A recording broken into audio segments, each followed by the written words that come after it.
CoCo Nation as well as the CoCo Nation Twitch. So 3 streams, yes, because we can.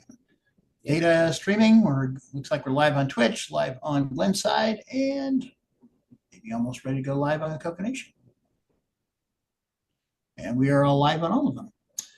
Okay, let me see if I can unpin Rick here. Move pin. Okay, there's me. Where is the group one here?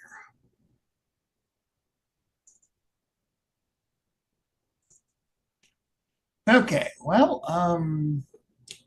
we got a minute still, so we'll just kill some time here. I might quickly test. Yes, go ahead. My I will pin you here. So you've got the presence. Bring this up. There we go. Okay, full screen. You're it. All right, just a second. Let me.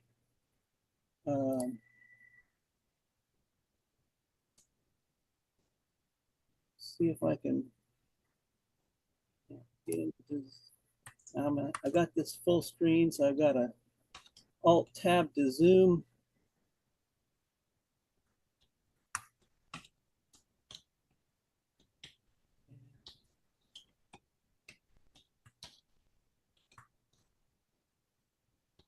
I must be sort of taxing this computer because it does not want to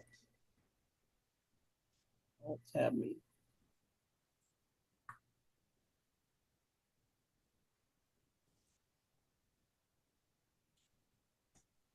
Well, Joel, you have the floor. So this is Joel AV, who is going to be demoing the digitizer for the color computer, which is called the DS-69B. And I got to see a little bit of our test Zoom call, so I'm looking forward to this. All right.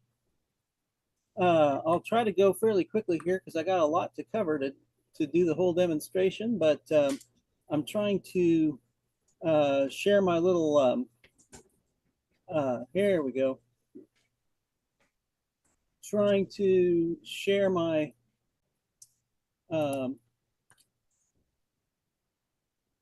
presentation.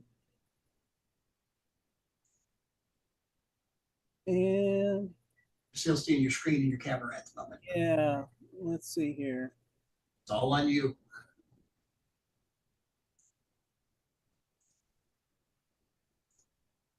All right.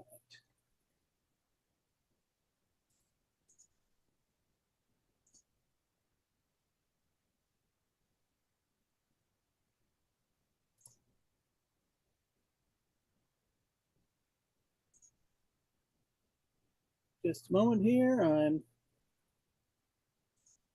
hopefully this computer will pretty soon here put us into my presentation. If it doesn't in a few minutes, we'll skip it.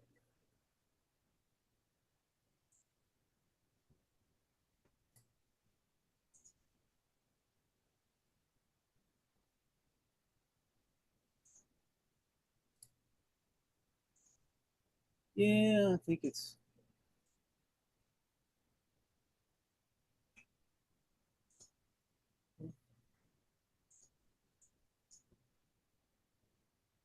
okay. Yeah, it's not sharing it. I think show must go on. Wing it. So let's just go on here. So what are we doing today? We are going to try and make some high color images from the using the CoCo 3 and the MicroWorks DS-69B Digisector video digitizer. Why are we doing this? Well, stupid computer tricks. It's fun. Why do we do anything with old computers? Because it's fun. This is an obsolete process by now, of course. There are much easier ways to get digital pictures onto the CoCo 3 and obviously to make digital pictures with our phones. But this is the way we did it back in the old days. There's still, I think, a little bit of historical value in remembering how things were done. And I think still a little educational value in understanding, you know, the how red, green, and blue color components can make full color images. Um, so um, way back, I've done a little kind of reconstruction here, and I think it must have been about 1988 that I got the DS-69B video digitizer. The original version of it, I think, came out in '84. And the B version, as far as I know, the only real update for it was that inside this thing there's a 6821 PIA, and so they put the B version in the DS-69B, so it could clock up to 2 megahertz with the CoCo 3. This is a grayscale video digitizer. It's not a frame grabber, so it doesn't capture an entire image within an image frame time, you know, in a 60th of a second or anything like that. It takes several seconds to digitize one frame. So you know, there's no memory on the video digitizer. It grabs vertical slices actually, rather than horizontal scan lines. It grabs vertical slices of an image into the CoCo's memory. But so it takes a grayscale image. Supposedly the thing is capable of digitizing 64 gray levels. Now I tried to do this. The main program that comes with this thing does not support that. But there was a basic program that came on the same disk that was supposed to allow you to take a 64 gray level image. I tried to do that one time, and I came up with something, but it wasn't right. The image was all kind of scrambled, and so I went as far as disassembling the little machine language utility that was part of that the basic program loaded up to do that, and I found like opcodes that wouldn't disassemble. So I think there's a bug in that. And I even went and found, you know, downloaded a disk from the archive to see if just my copy was bad. But that I believe that copy was the same as mine. So I think they shipped it with a bug for the 64 gray levels. But it does digitize up to 16 gray levels, 4 bits on the CoCo 3. Now, of course, the CoCo 3 only has like 4 actual grays in its 64 color. We're talking the RGB color set now. It's got a black, a dark gray, a light gray, and a white. So even to display the 16 shades of gray that the thing can digitize, it's got a dither and stuff like that in order to fake those other gray levels. Then a few years later, after I already had my DS-69, the Rascan came out. Now this was also a grayscale video digitizer, but the software that came with it allowed you to take successive red, green, and blue filtered grayscale images of a color image source, and then it would keep those images in a buffer in RAM, and then it would flip between those, and persistence of vision in your eyes will blend those colors, the red, green, and blue filtered images, and approximate 4,096 colors maximum. And so, you know, it will give the impression of many more colors than what the CoCo 3 can natively produce.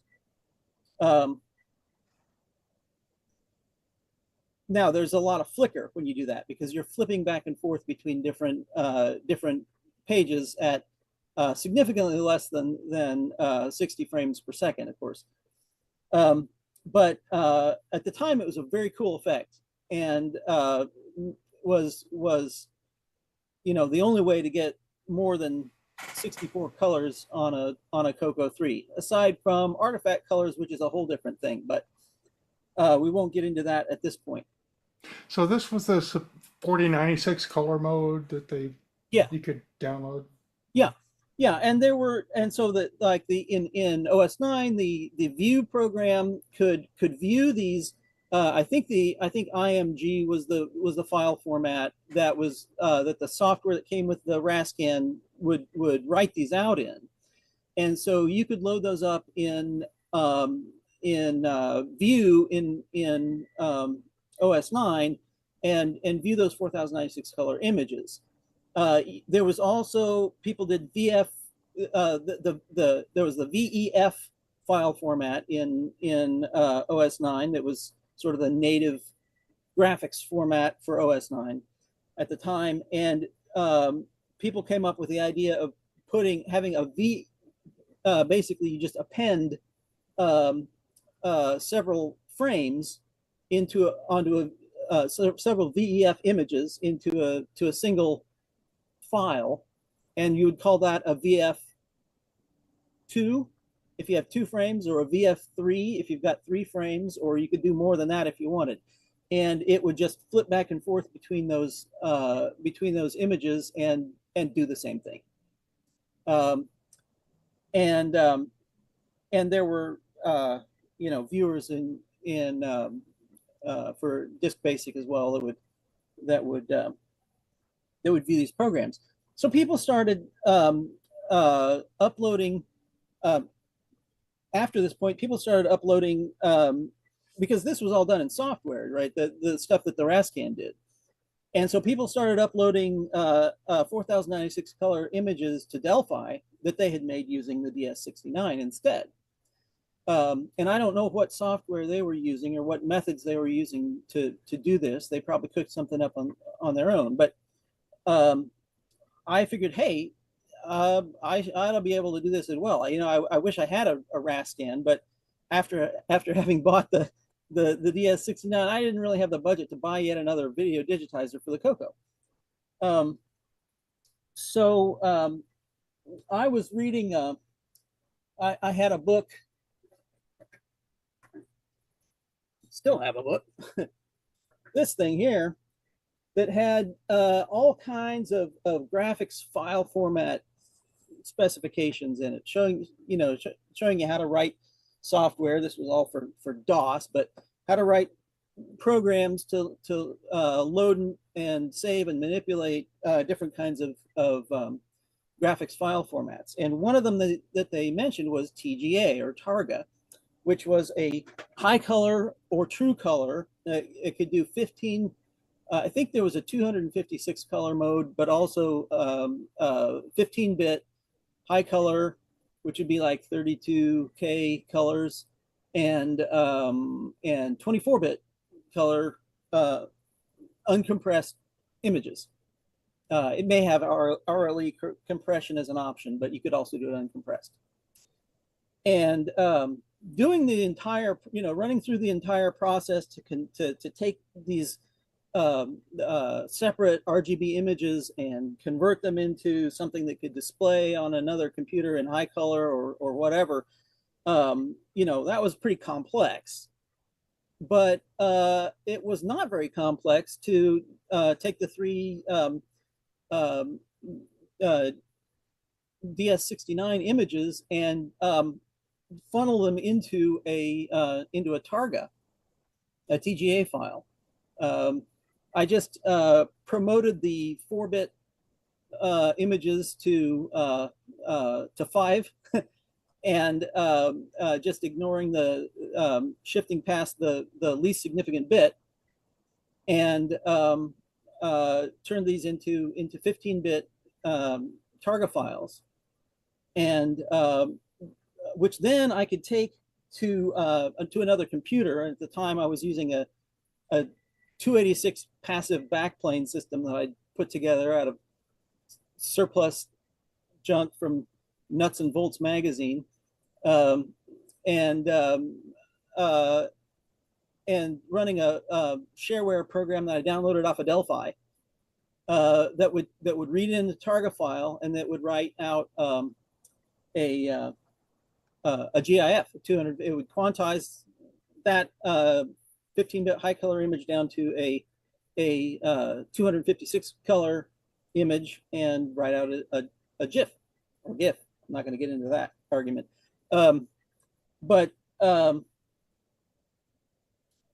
and I'm trying to think whether I even had my MM1 at the time I did this. I think I might have, but I didn't have. I don't think I had the net PBM utilities at that point, and they may have been available, but they were like on the OS9 archive. They're actually mislabeled. They're in the network thing, even though they have the word net in them. They're not networking applications. They're graphics utilities, and I didn't know what they were at the time, so I used this DOS utility instead. But now, and since I've been using the MM1 recently, it's all set up and working, and I don't have a convenient DOS machine set up at this point to show this on. So this is a Tandy Fest, and the MM1 is Tandy adjacent. So it'll be more fun to do this using the MM1, to take these things and quantize the colors and put out something we can actually view. Now, so I tried doing this. And here's where I wish I could show my little presentation. But anyway, I tried doing this using a black and white video cam that I borrowed from somewhere, and some colored gels, color optical filters, to get the red, green, and blue images. And it kind of sort of worked, but the quality was not good. But it was, you could tell that you could see where it was going. It was encouraging enough to try harder. So a friend of mine had an Amiga 2000. I had a used Amiga 1000 at that point also, but I still used my CoCo as my daily driver because I had a hard drive on it, and it was all built up. And to get all the stuff that I had on my CoCo on the Amiga would have cost hundreds of dollars more. Anyway, this guy had an Amiga 2000, and he had a DigiView video digitizer, which the interesting thread here is that a guy named Tim Jennison started the company NewTek that made the DigiView video digitizer, and later the video toaster. That guy is the guy who wrote the original CoCo Max paint program for the color computer, and he is credited in the documentation for the DS-69 video digitizer. They're not specific about what he did, but from what I understand, the DigiView works in a very, very similar way to the DS-69. So anyway, it's a grayscale video digitizer.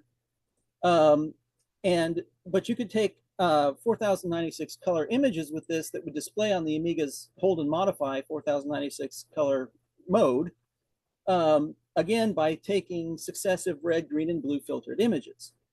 And they even had a camera that had a color filter wheel that could be used on it. But also at that time, there was a device you could buy. There was a color splitter, and this was a little box that had that had a RCA jacks on the back, and you could plug in a video source and then flip a switch, and it would show you just on the output, it would just show you the red component of that video signal. Flip it to the green, flip it to the blue, and that way you could electronically separate the red, green, and blue color components of a color video signal. And this same friend also had a VHS camcorder that had a digital still feature on it. So you could point the camcorder at whatever you wanted to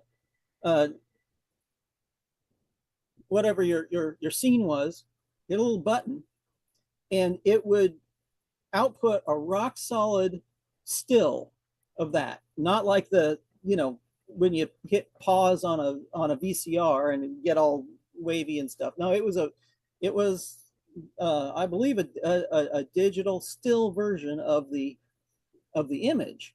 So with that, you could point the camera at something, hit the still button, and get a solid picture, and then you could run that through the color splitter, take the red, the green, and the blue, and make your high color image.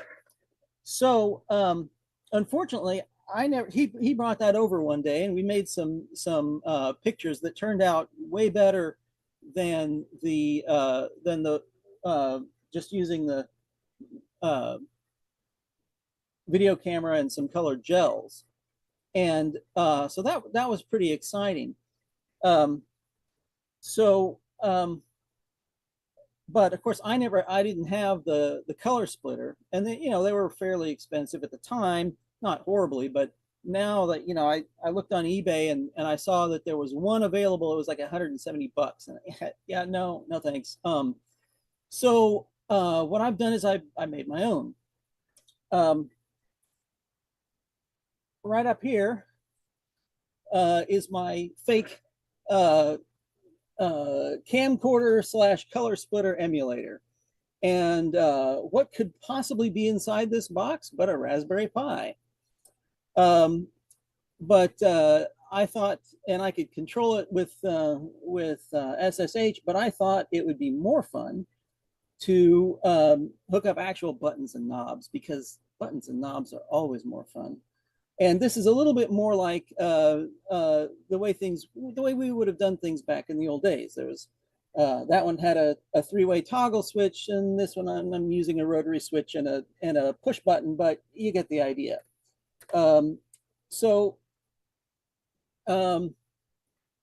The functions I have here, that right at the top is, and I don't know how good this is coming out on the video, but right at the top here is my freeze frame function. So that's like taking the old camcorder, using the digital freeze to snap an image, a still, and then we can show in succession the red, green, and blue versions, and then function 1 and function 2 don't do anything yet. I'm going to momentarily take the camera down here so we can see a little bit more what else is going on. Over here we have our photographic subject, which is the old CoCo 1.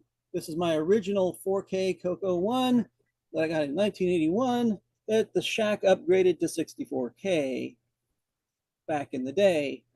And this is what we're going to take a picture of. And here we've got the CoCo 3, CM8, no door, of course. And over here and we got a multi-pack, we've got the CoCo SDC, we've got the DS-69 video digitizer, and a real floppy drive or floppy controller, a floppy drive for the CoCo, and the MM1, which will be doing our final image processing. And over here I've got a little monitor, and this is showing us what the see, here's is our it's not actually a Tyco Kid Cam anymore, but it's a USB webcam that I've that I put in this housing. That's what the color splitter is connected to.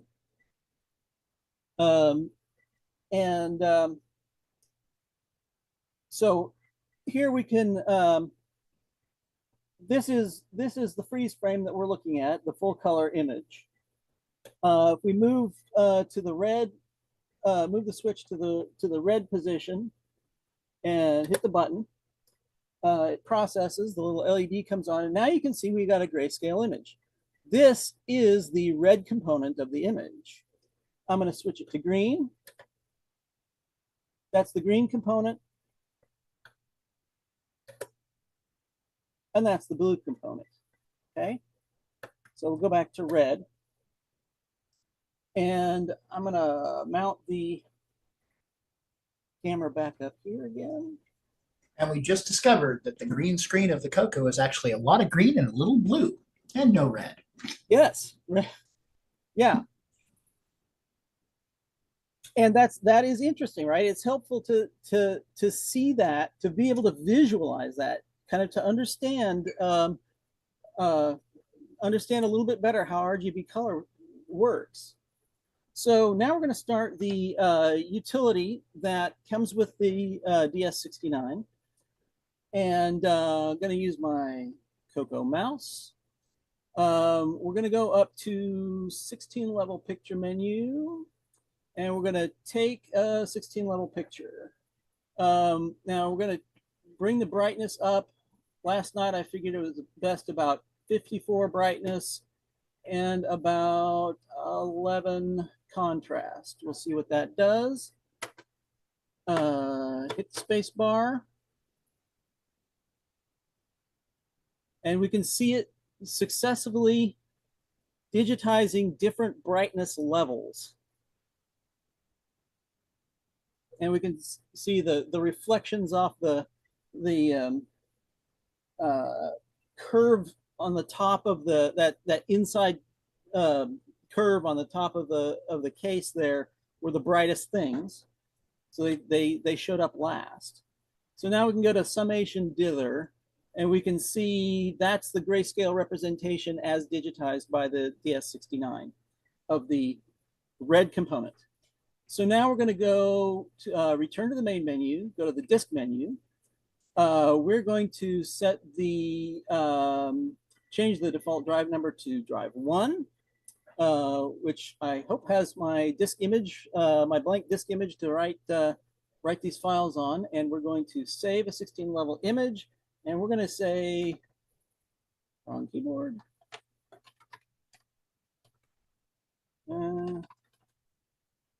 Yeah, we'll just do it this Tandy R. Okay. So I'm naming this file with an R to indicate that this is the red component of the image. And that's the way I wrote my little, I wrote a utility back in the day called Pix to TGA.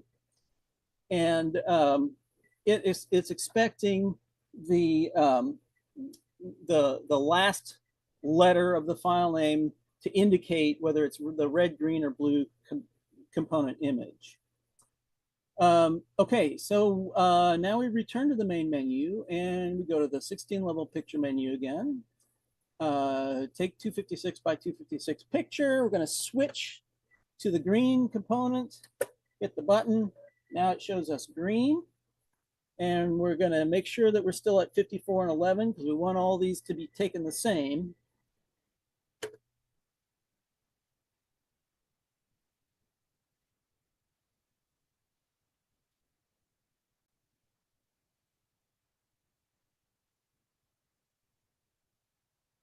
And yeah, we saw how that green screen was visible right till the end because it's a lot of green. Return to the main menu, disk menu, save a 16 level image. And this was be Tandy G.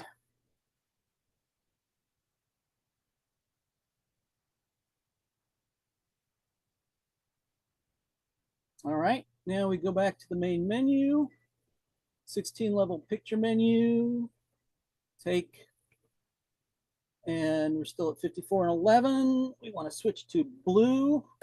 Hit the button. See how it changes.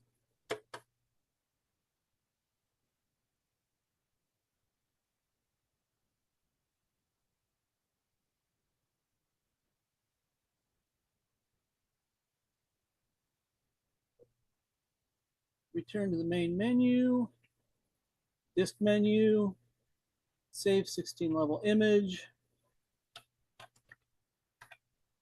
Tandy B. Now it automatically appends the .pix extension to the file name. Okay, now we are done with the video digitizer software. Return to main menu, exit program. Okay, so now we have to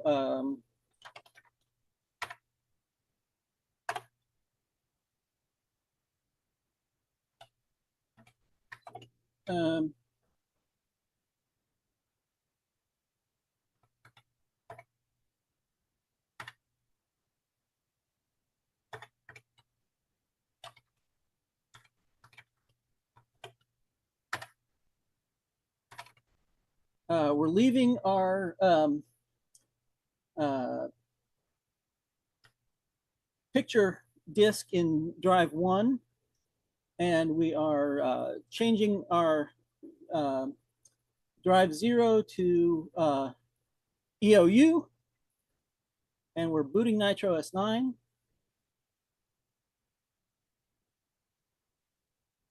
And it is 2025 01 5, and it is 30.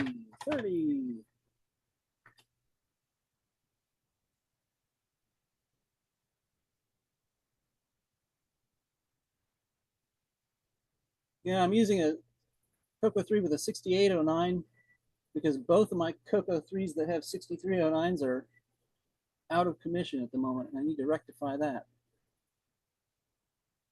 But this will do.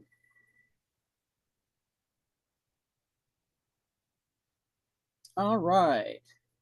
So we're going to go to another terminal here. And I might turn the brightness up just a bit.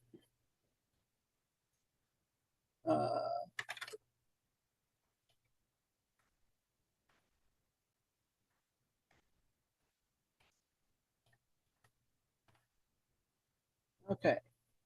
Now, we're going to use the rs-dos util.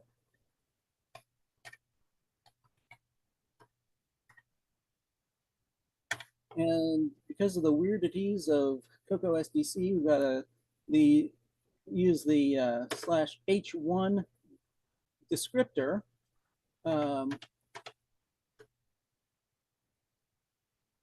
And we want to get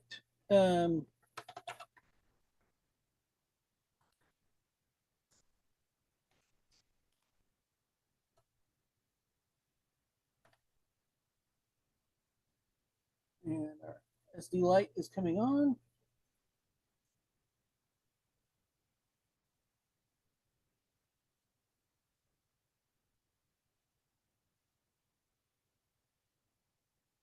Okay, now we Tandy G.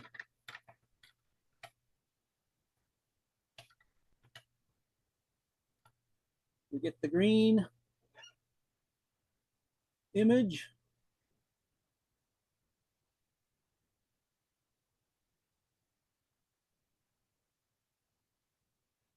And we get the blue.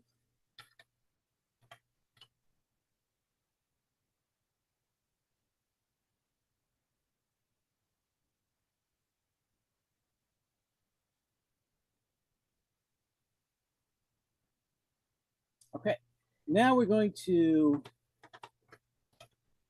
go to the RAM disk, and we're going to use this little utility that I wrote, pix to TGA.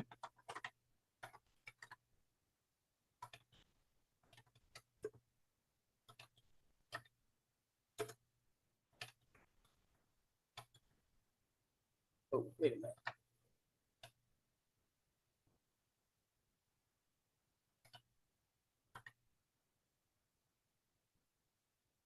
Yeah, that's not gonna work right. Sorry. I'm gonna go back to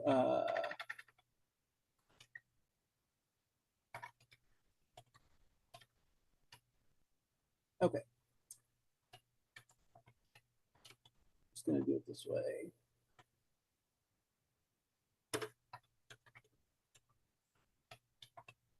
All right. So now I'm going to create a Targa 15-bit file from the three component RGB component files. It's chugging away. We can see that the CoCo SDC is lit up and working as it reads in these three Targa files.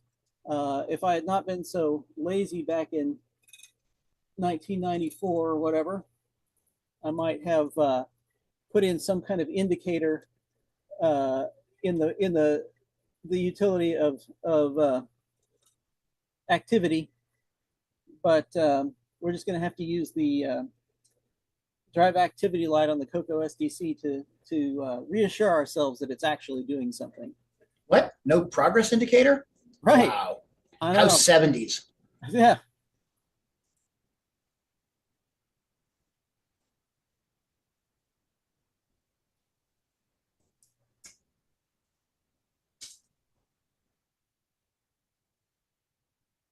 But it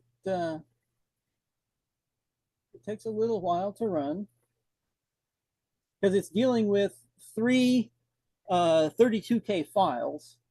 That's finished. So it's creating and then it ends up creating a file that's like 132K or something. It's because it's shifting it's bit shifting these things over. So it's including extra bits as well. So now I'm going to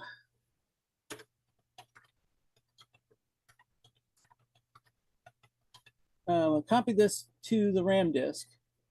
Now the reason I've got to do that is that the CoCo SDC and the real floppy drive don't play well together in Nitro S9, as I've discovered.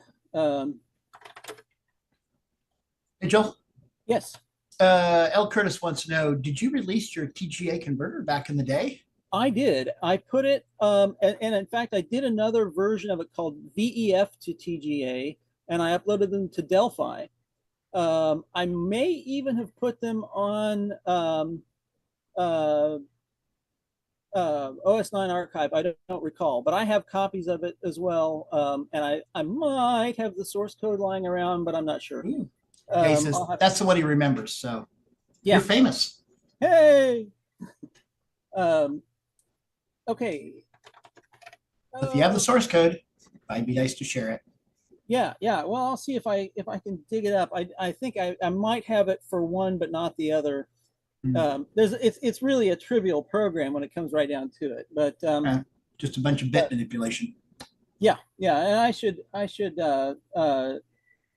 port it to the MM1 someday. But okay, so now I'm on the RAM disk, and here comes the magic sauce. I banged together last night a utility called slot 4, and if we run slot 4, all it does is just basic 09 that uses a peek or poke instruction to select slot 4 on the multi-pack, so that hopefully we can get this to work. Let's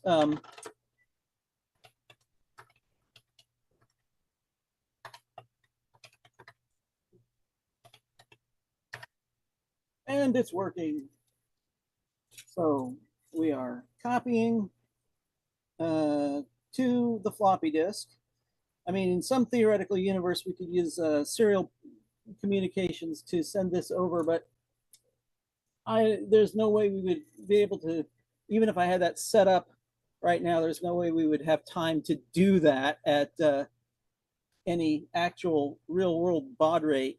Because this is like I say, 130K file.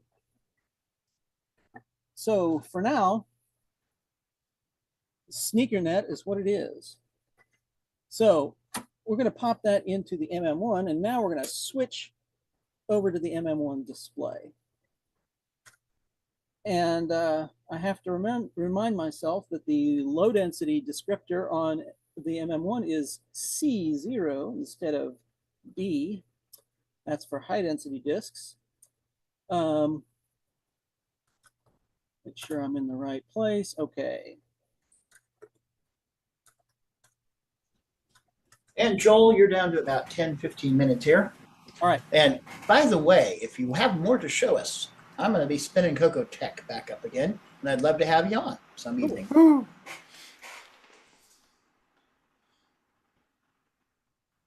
All right, so we are copying the file. So this is what, crappy disk and disk?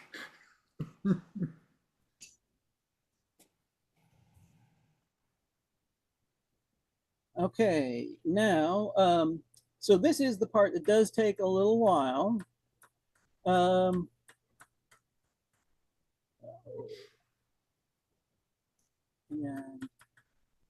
let's see, am I? There we go, here we go. All right.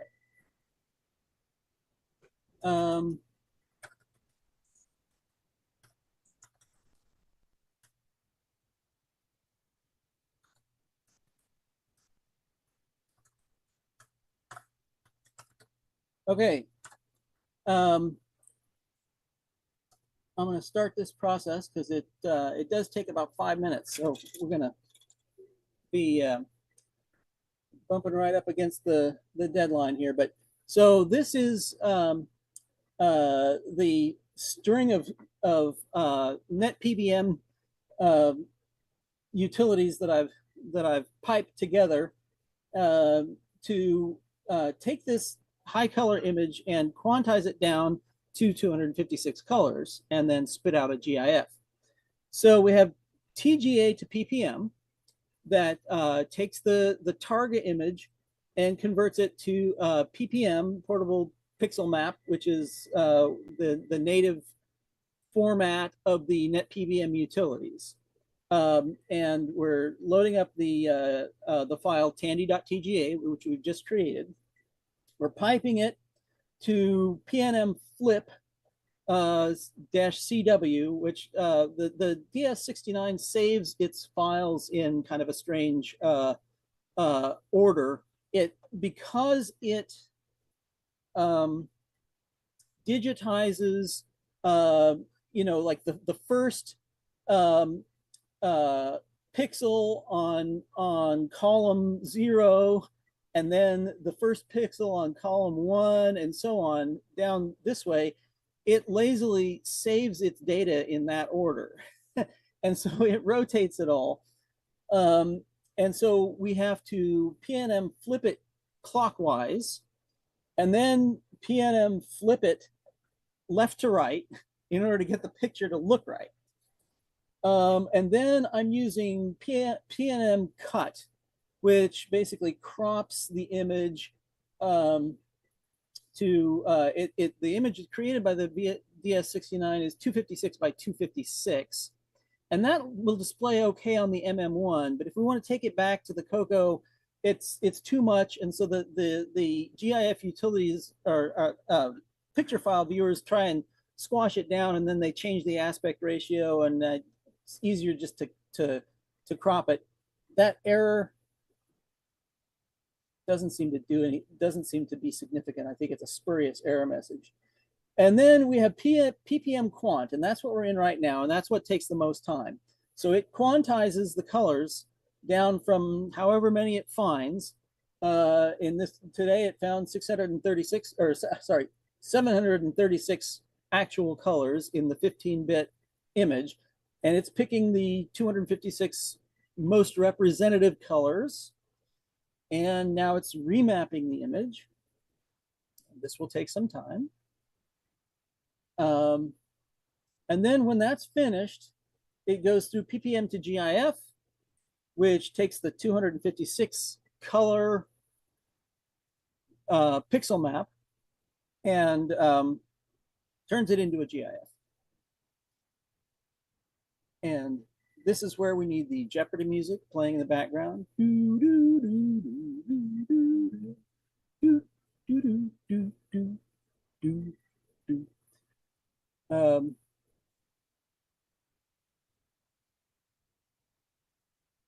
If there are any questions from the comments, I can answer those now. There's been quite a few comments. Curtis Boyle had thrown some stuff out, but nothing I think that you already didn't know about. Let me scroll back here.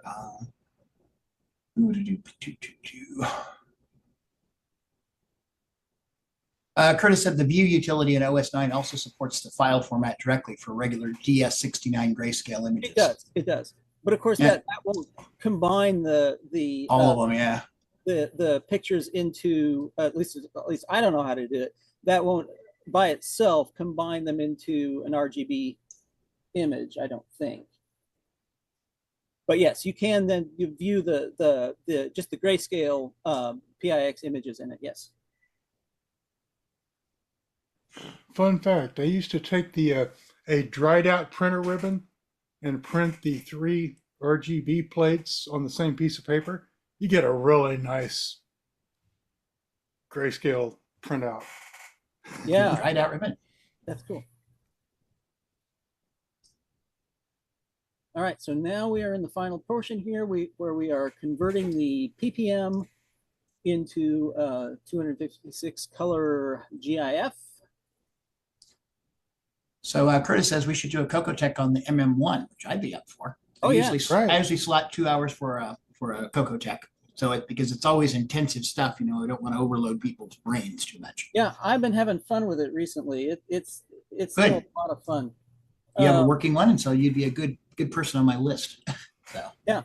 Okay, so we are done here now, and we're going to which of the various utilities did I find that? Yeah. Okay.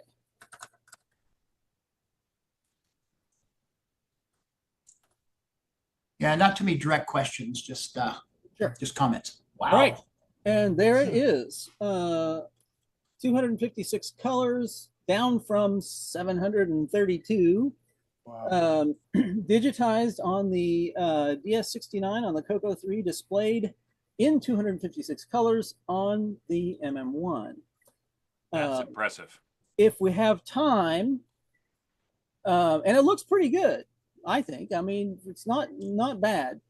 Okay. 5-6 minutes. Or then let's see if we have time to run this back to the CoCo and look at it in view or view GIF and see what that looks like. You got an outstanding from Amigos Retro Gaming. All right. Right. So Curtis says, I'm guessing your MM1 has the 24-bit color upgrade? No, I wish. Nope, that's 256 colors.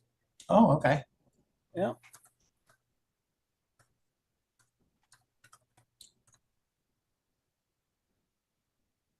All right, so we're copying this back to the floppy disk from the Blue SCSI and the MM1. And now we're going to stick this back in. And of course, this GIF is significantly smaller than the Targa as well. Compression. Yes. And only 256 colors instead of theoretically 32,000. Let's see. I'm going to get rid of the TGA file here.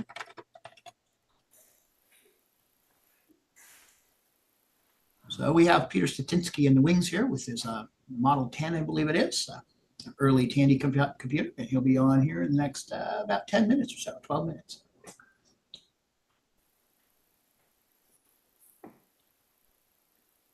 So we're going to copy this back. from the floppy into the RAM disk, and Curtis said the palette he meant. It says the MM1 cannot normally display 256 colors, but the early ones only had a fixed color palette of 256. The later ones had a palette controller and added, you could pick from 16 million colors. yes, that, yeah, mine definitely has that. I wasn't aware that the MM1, maybe the early, like some of the pre-production ones did. I know that the TC70 had a fixed 256 color palette, but yeah, mine definitely has the 24-bit palette controller. So this is just view, the view utility, and this is I think just 16 colors, but it's doing a pretty decent job of displaying that on the CoCo 3. Period correct blinking. Yep. So The flickering. yep, that's just the regular view utility. It's not even doing any Dithering or screen flipping tricks or anything like that. That's the three. The image is already pre-dithered in the PPM Quant utility on the MM1 was doing a Floyd Steinberg dithering already, but So this is the three window flip. no, I don't think it is. This is just. I thought there was a red green. The flicker was. There is a way to do that. We can try quickly the. Okay, I'm sorry. There's another utility that does that. That one is ViewGIF. yeah, Curtis mentioned that. Yeah, let's see what that one does with it. It takes a little bit longer to run, but hopefully we'll have just enough time yet to Minutes to go. to see that.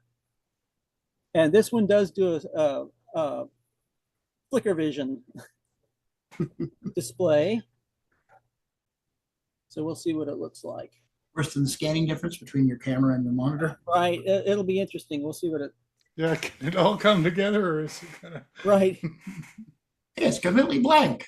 it may kill the stream, right? Right, explode the world. Oh, well, we probably shouldn't have seen it anyway then.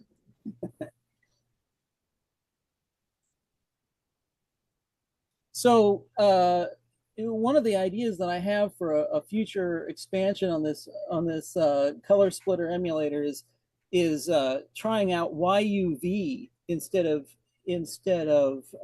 RGB. I discovered a couple years ago that discovered at least for myself that the composite video colors and seem to be laid out according to the YUV color model, the composite output of the CoCo 3. And I have kind of vague, unformed ideas about digitizing using artifact colors, or digitizing and then converting that to artifact color images on the CoCo 3. And I have done some work with like 8-bit artifacting on the CoCo 3, which is also pretty fun. But that's combining that with the DS-69 is yet another layer of complexity, but something that I at least have some big ideas about. Looks like it's almost there here.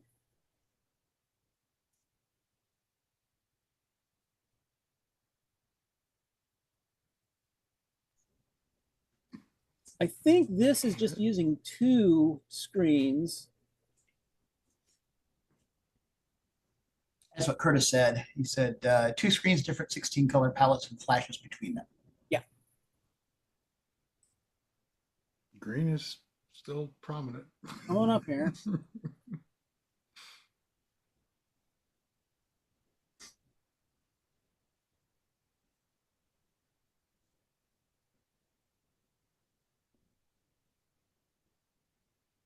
The neat thing about the camera you're using is it really shows us how that flickering mode works. Yeah. Yeah, it's keeping up. It's cool. This is just some random Logitech old 720p camera. Thought of that, though. There you have it. It's Now we're, kind of get the effect a little bit on the yeah, it's not quite what. not quite, but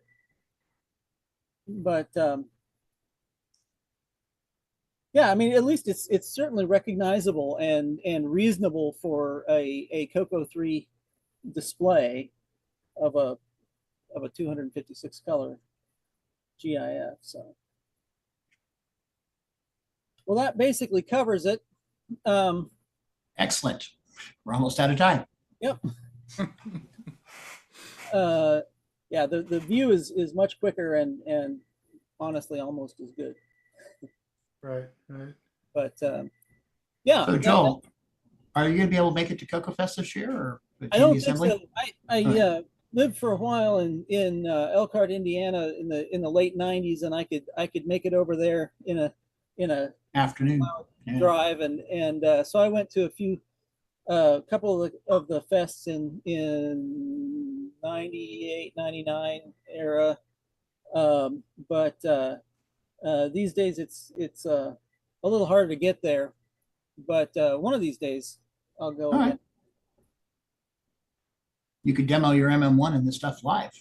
I know Maybe. that'd be kind of cool, but It would be. well, maybe we'll do a CoCo Tech. Sure, I'd be let's game do for that. Have your people call my people, and we'll set Yeah, something yeah, up. yeah. All right. Okay, well, we're going to wrap this segment up. We have Peter Satinsky with the Model 10 here in the wings, and I'm going to be killing this stream and restarting it, so we have a nice new show. And yep, that means for all you on YouTube, you're going to have to go find the new stream, but you know, it's life. Anyway, say bye, Joel, and pick us up later.